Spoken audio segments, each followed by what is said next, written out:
Since 1999, when Nigeria began the democratic system of government after the military surrendered power, Nigerians from all walks of life jubilated and rolled out the drums.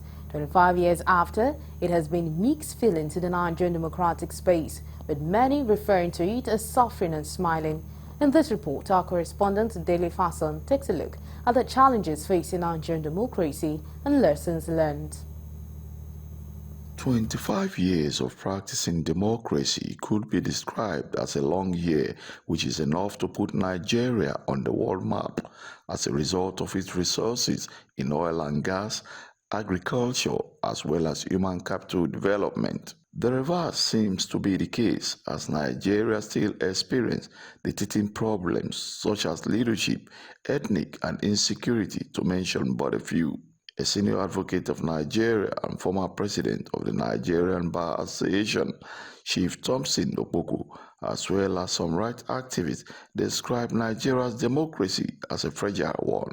All the world over, people understand that democracy is the right of the people to choose a government of their own. So I ask myself, are Nigerians exercising that right? My answer is no. If politicians go all out to procure nomination, go and ask them. The honest ones will confess to you that nomination of candidates by political parties is purely monetary. The more money you have, the better your chances of winning nomination. The challenges faced by Nigerian democracy is the people who operate the democracy and the people who follow them. Both the leaders and those being led. That's the greatest threat. And of course, you now talk about structural defect in Nigeria's federation. Nigeria is federal republic. Are we a federal? The answer is no. You're running a unitary system. Lessons learned everywhere, whether negative or positive. Whereas we've learned now that if we can change our constitution and make sure that nobody who's an incumbent is involved in an electoral campaign again, that will be helpful.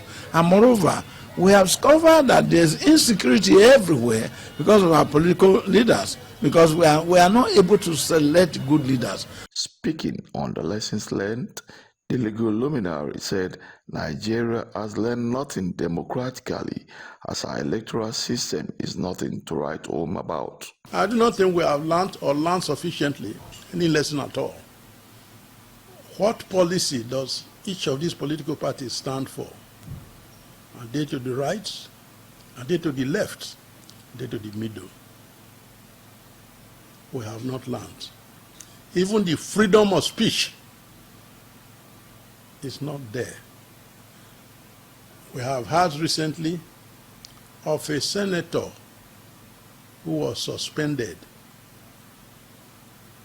because he got up and said certain things that was not pleasant to the honorable senators.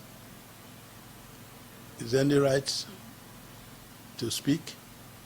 If there's a right to speak, why should a man be punished? If you have to look at our elections, are we improving our elections? Are we improving our elections? The answer is no. Is Nigeria better? The answer is no. Are people welfare better? Hunger in the land? What is democracy supposed to serve?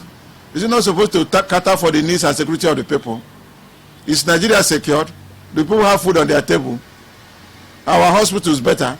But the people who are benefiting from democracy are the political. As Nigeria set aside June 12th every year as Democracy Day, the significance of the date will be meaningless unless drastic reforms are put in place in achieving the Nigeria of our dream. From Warri in Delta State, Dele Fason reporting for Galaxy News.